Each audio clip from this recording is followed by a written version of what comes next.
Welcome back friends to the part 13 of this tutorial series. In this part we will be working on the sorting functionality, and for that we would need a new component which will be displayed as our sorting modal. Okay, we will learn how to create a modal, how to display content, and how to transfer data between the modal and the actual page. Okay, so the very first step that we would do is go to our CLI and create a new component. So I'll use Ionic generate, then I need a component. The name will be components sort modal. Okay, hit enter, give it few seconds, and there we go. And I'll go here and delete the spec file. I don't need it.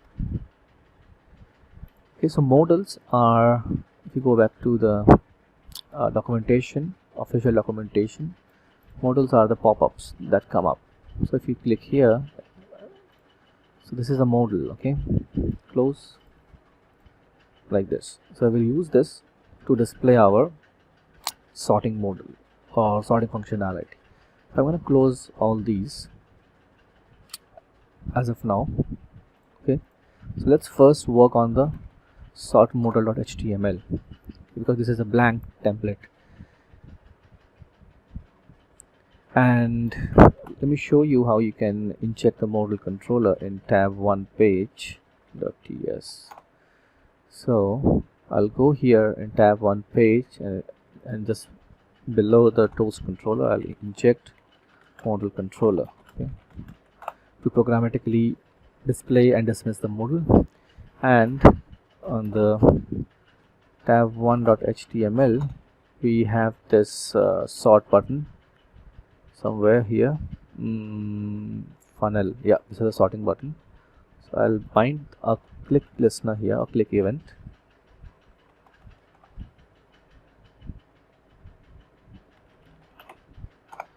and let's say sort.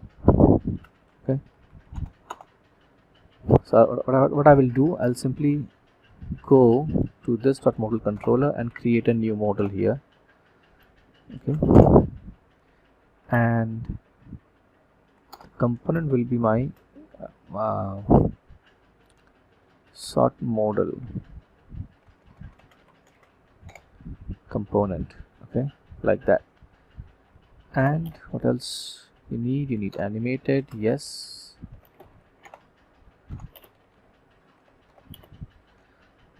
component props. Now let's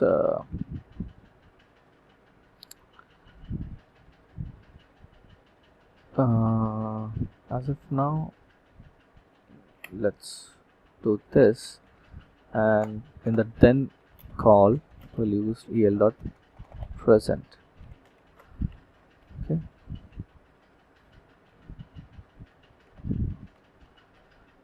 save the changes, go back to your application, and whenever you click this it will bring up that new sort modal component. See, sort modal works.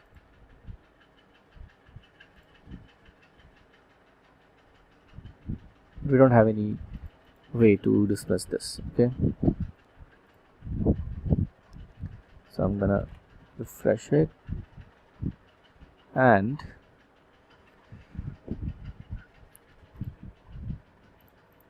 we'll first work on the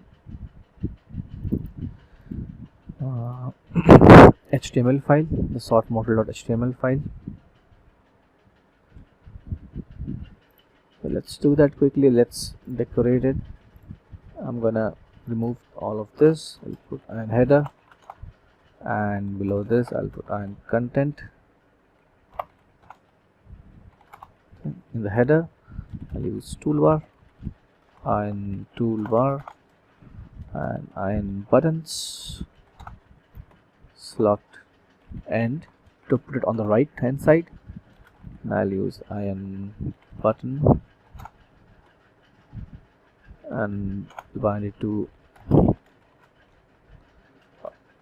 bind a click event to a function close modal, and that is I'll use an icon, the name close, and that's it.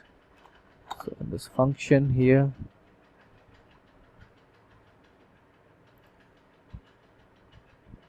so it's not declared in any Angular module, right? So we'll work on it later. Now inside the iron content, I'll display an iron list of iron radio group. Okay, it's a group of radio buttons. So inside that I'll use an item, and you can always refer to the official docs for this sample code. So name ascending, and the radio, I'll use the ion radio here inside the radio group. The value will be title ascending. You can put anything you want, but you have to remember this, because this will be the value that will be emitted by the ion radio group. So label name descending, and I'm gonna copy this, paste it here, title descending. Okay, copy the whole iron item, save some time, paste it 2 times. This will be price low to high, and value will be price ascending, and guess what, which will be price descending, and the label will be price high to, I could type properly, low. That's it. Okay, and this radio group has got a ion change event, which I will use here and pass in the default event. Okay. So for the close model, we'll inject the model controller private model controller, and simply call the dismiss function. And on dismiss, I'll pass in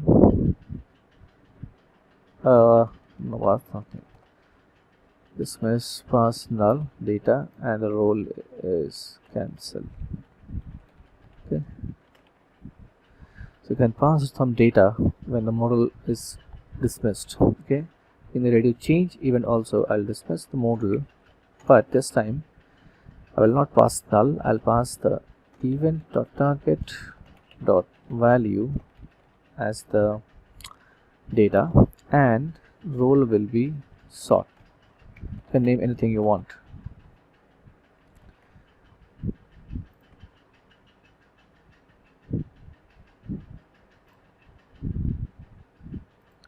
So we also need to declare this. Since we are getting a red quickly here, we need to go to tab 1 module, and under declarations here,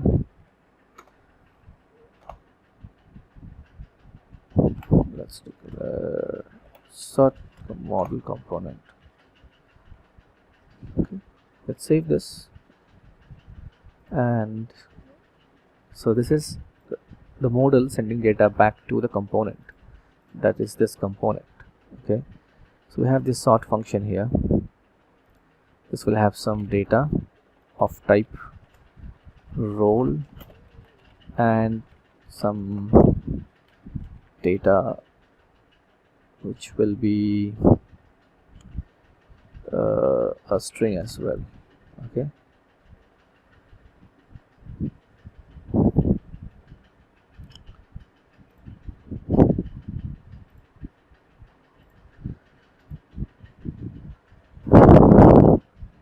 so after we present the model, put it in a new line, on a new line I mean, and we'll change it with the 10 to remove the squiggly, and we'll return el.onDidDismiss. So this is the event. Okay, this is a promise. You can subscribe to this. and this will give you some result data. Okay, and let's create a new function here that says open model. Okay, and we will not bind to sort, we'll bind to open model here, right? And this thing, this whole thing should go under open model, and here we're going to call our sort function. So this dot sort, okay, it needs a data, and we'll say result data dot data or role comma result data dot data. Oops, dot.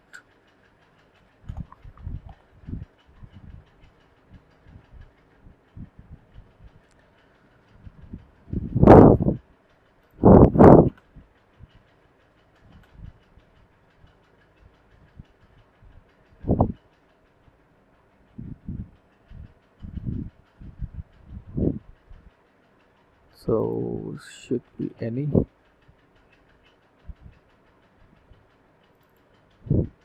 Something is wrong here. Let's remove this and try it again. This dot sort, and try result data. Okay, it doesn't work.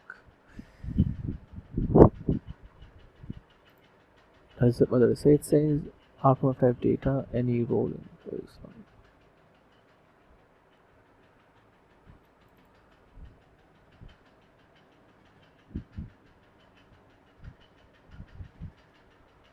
Okay, let's do this. Role is result data dot role, and data is result data dot data. Okay, now it worked. So now here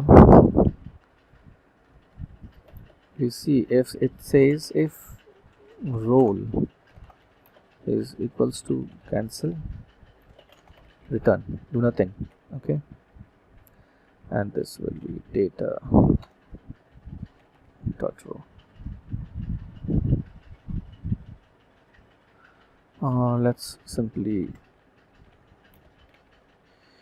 destructure it.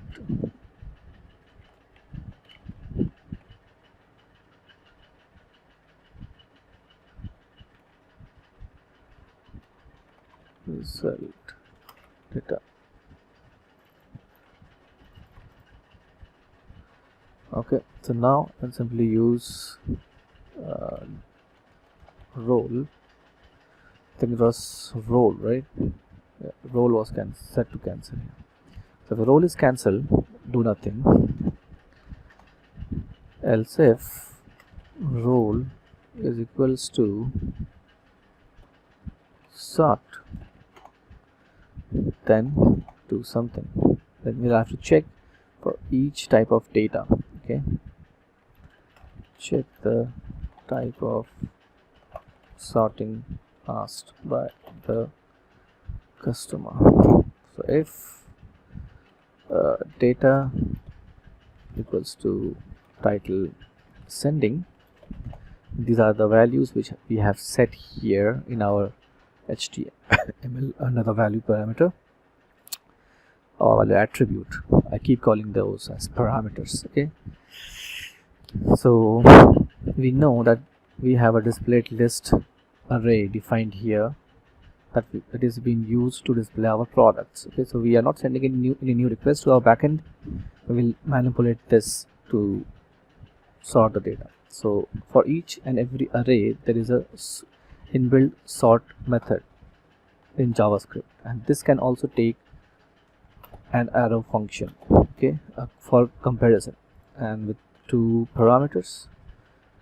Okay, so for this will take 2 products one by one, and for title these will be strings.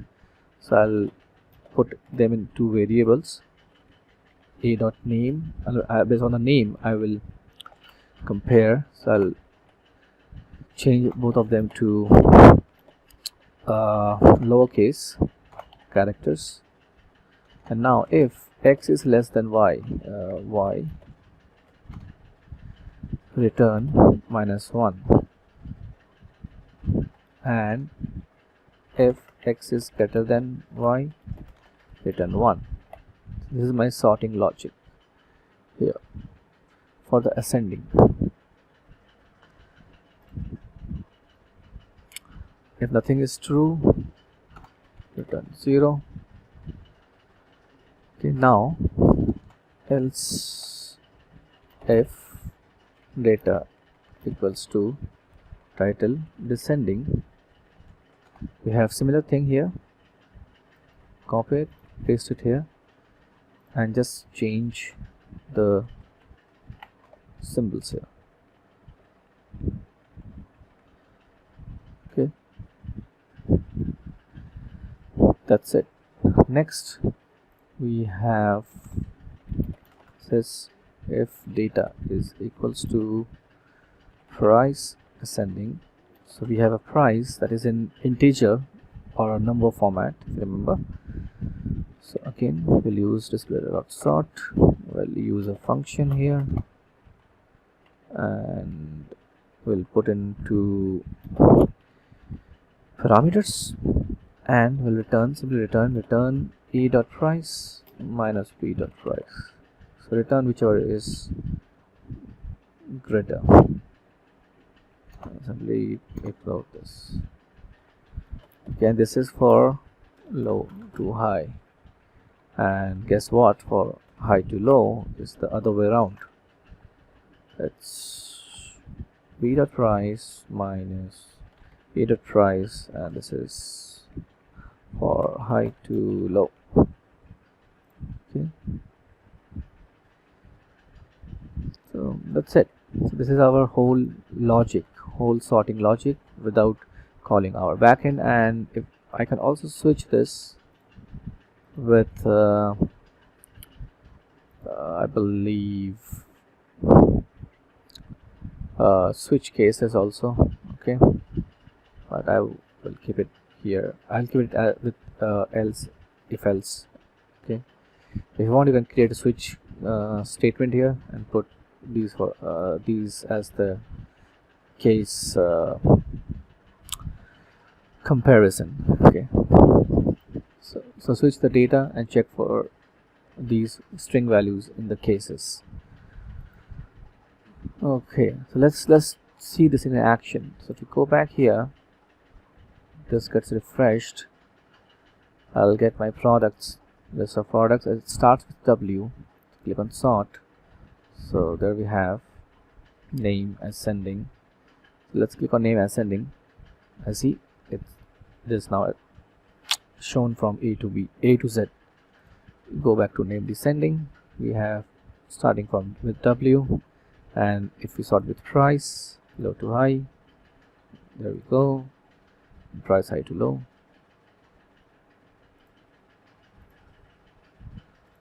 Low to high works.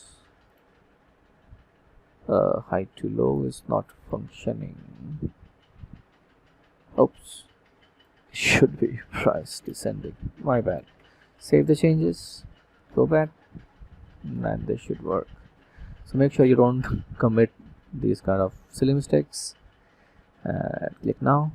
There we go. Works perfectly fine. And just to show you, in the network tab, if you see, whenever I click any of these, this is something else. This is the images that you see here, but otherwise I'm not sending any request to the backend to fetch a new set of products or sort them in the backend.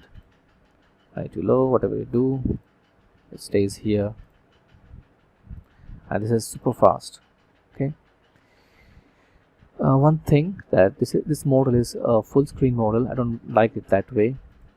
I would want it to be at least this much at the max. Okay, so first of all, I'll go here, the top, I'll put an iron title. It says sorting. Save the changes, and this modal is actually not a part of your page, your tab page. It's a global component. So to make any changes in the styles, you need to open the global.scss file here. Okay, and then you can define some classes. So if you go to the declaration of sort modal in tab page 1, we have open modal here. You can also give it a class like CSS class, and let's give it a class of sort modal. Okay, we'll target this class in the global.css. Okay, and in the documentation we have, scroll down, go to the bottom, we have all these CSS custom properties that we can define. So we will use height and border radius. Okay, so the way you do this is inside your class you target one of those custom CSS properties and set it here. So I'll choose a height of 400 pixels. You can choose anything you want. From the bottom I'll say 420 pixels, and the border hyphen radius is 10 pixels, 10 pixels top right, bottom 0, and left. This is top left, top right, bottom right, and bottom left. This is how it goes. Save those changes, go back to the app, let it load the products, and now if you click, you'll see a small nice section here. Now you can click and you see this heading also. Click it, there we go. In descending, works immediately. See how fast it is. Not too long. And you can click any product, it will take you to that respective product page with the product resolver in place. Okay, so we are pretty much done with the sorting part. In the next video we will take a look on the filtering part, and we also gonna see how we can filter multiple categories. Okay, so till then, please like, subscribe, and share this video with your friends, colleagues, and if you have any suggestions, please feel free to put those in the comment section below. You will find the relevant files or the coding files or the source code, I mean, in my GitHub repo. I will upload that in a bit, and I'll share the link in the description of this video. So till then, enjoy the series, and I'll see you in the next part. Thank you.